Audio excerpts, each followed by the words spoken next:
북한 내부를 심층 분석해보는 클로즈업 북한입니다.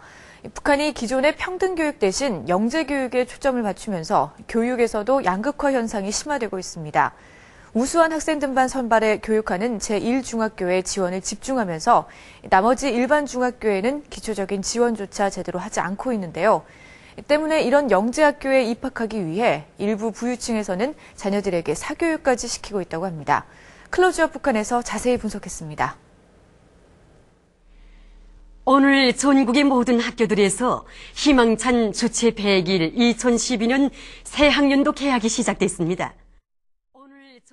지난 2일 북한의 초중등학교에서 일제히 개학식과 입학식이 열렸다.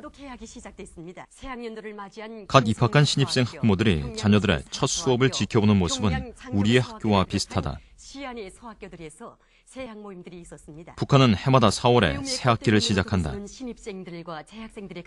중요한 정치 행사들이 4월에 몰려있어 사상교육을 하기 좋은 데다 군대와 공장, 기업소 등에서 신규 노동력을 확보하기 편리하다는 점이 작용한 것으로 보인다. 4월이라고 하는 그 상징성이 북한에서는 있지 않습니까? 그러니까 4월 달에 뭐 김일성 출생일이 있다든가 뭐 이런 걸 통해서 4월로 중학교를 이제 졸업하자마자 노동 또는 군대 뭐 취업을 통해서 이제 노동활동에 참가하게 되죠.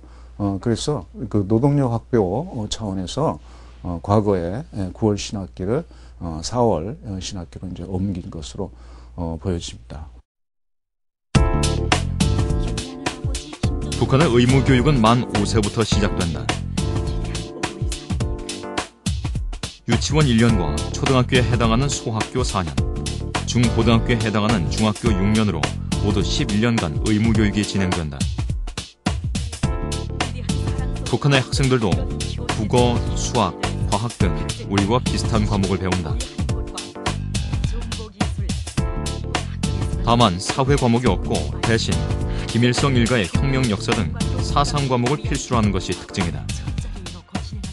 교육과정에서 중요한 것은 이제 정치 사상 교육을 이제 강조하고 있다고 하는 것입니다.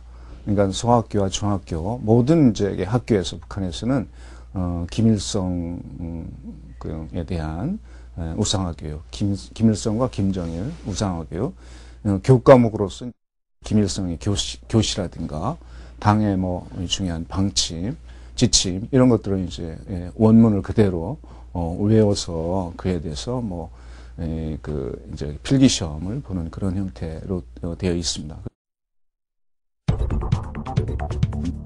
북한의 교육법에 따르면 11년간의 의무 교육은 모두 무상으로 이루어지도록 되어 있다. 또한 교복, 기자재, 기숙사 비용까지 북한 당국에서 부담하는 것이 원칙이다. 하지만 90년대 중반 이른바 고난의 행군 시기가 시작되면서 무상교육의 근간은 흔들리기 시작했다. 국가로부터 배정받았던 예산이 급격히 줄면서 정상적인 학교 운영이 불가능한 상황에 내몰린 것이다. 결국 그 부담은 학부모에게로 떠넘겨졌고 교사가 학생들에게 물품을 요구하는 일이 관행처럼 이루어지게 됐다.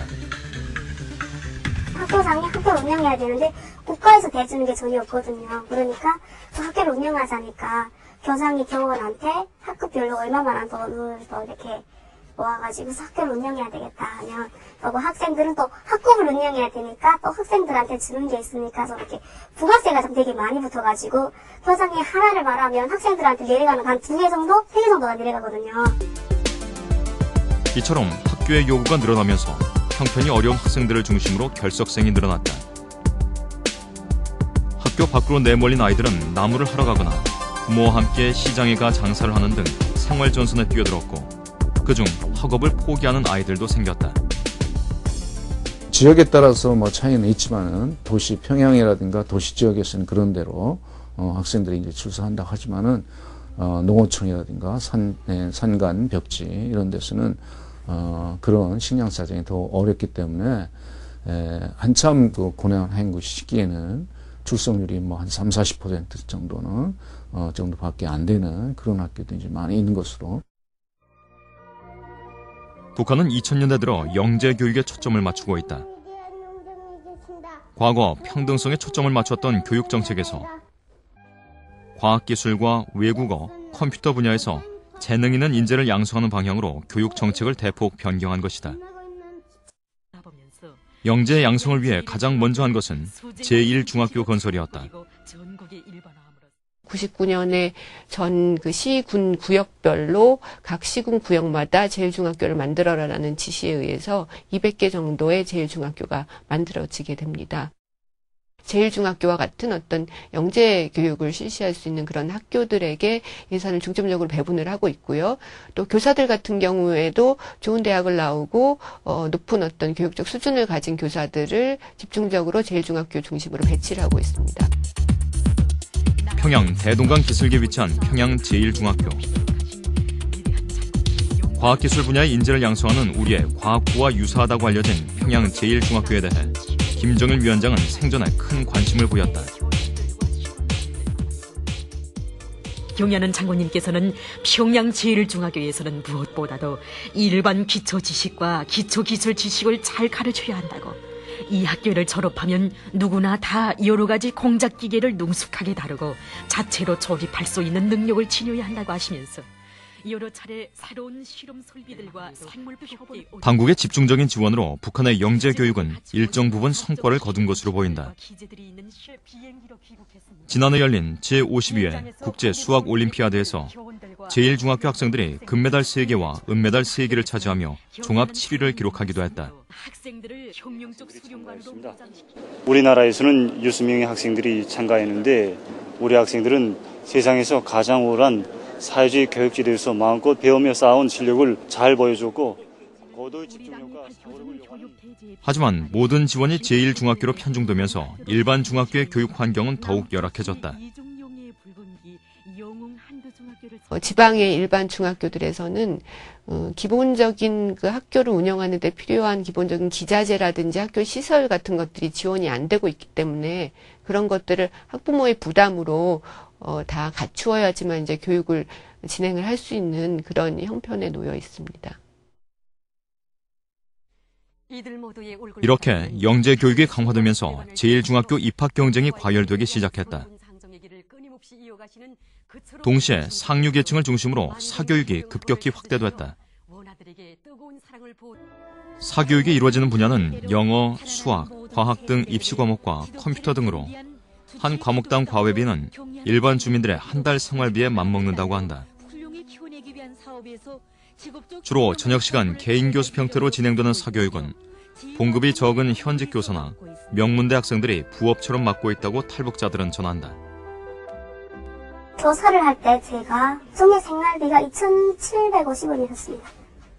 그런데 과외를 하면 한 달에 진짜 2만 원 이상의 돈을 받을 수 있었거든요. 교육에 비할 때는 그것이 진짜 10배도 더 넘어뛰는 진짜 막 10배 이상의 걸 가질 수 있으니까 우리나라 사람들은 엄청 교사보다는 괜찮죠. 북한은 대학 입학의 기회도 제1중학교 학생들에게 집중적으로 주고 있다. 대학 입학 시험을 볼 수 있는 자격인 이른바 폰트가 제1중학교 학생들에게 집중적으로 할당되고 있는 것이다. 이 때문에 일반 중학교나 지방학교 학생들은 아예 시험 볼 기회조차 얻기 힘든 실정이다. 대학에서도 이들 이렇게 공부를 잘하는 학생들이 모여 있는 제1중학교 졸업생들을 중심으로 이제 대학에 입학할 수 있는 그 자격증을 부여를 했습니다. 그래서 일반 중학교에서 대학에 못 가는 것은 아니지만 제1중학교의 학생들보다 갈 수 있는 어떤 비율이 굉장히 적었고, 그래서 이제 대학을 가고자 하는 학생들은 어떻게 해서라도 이제 제1중학교에 가게 되는 그런 사태가 이제 벌어졌습니다.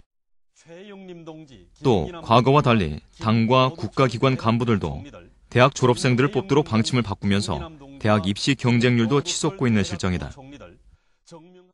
간부 정책에서 대학 교육을 받은 사람, 또 전문성을 갖춘 사람을 간부로 선발할 것을 이제 국가적인 정책으로 시행을 하게 됩니다.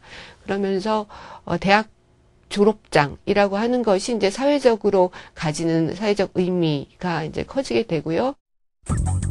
실제로 김일성 종합대학의 지난해 입학 경쟁률은 30대 1로 4대 1의 경쟁률을 보인 서울대보다 7배 이상 높았다. 이처럼 입시 경쟁이 과열되고 사교육이 확산되면서 교육의 불평등이 심화되고 있는 것이다. 또한 대학을 졸업한다 해도 가난의 고리를 끊어내기는 쉽지 않다. 부모의 출신 계급이 자식에게까지 이어지는 계급의 대물림이 발목을 잡기 때문이다.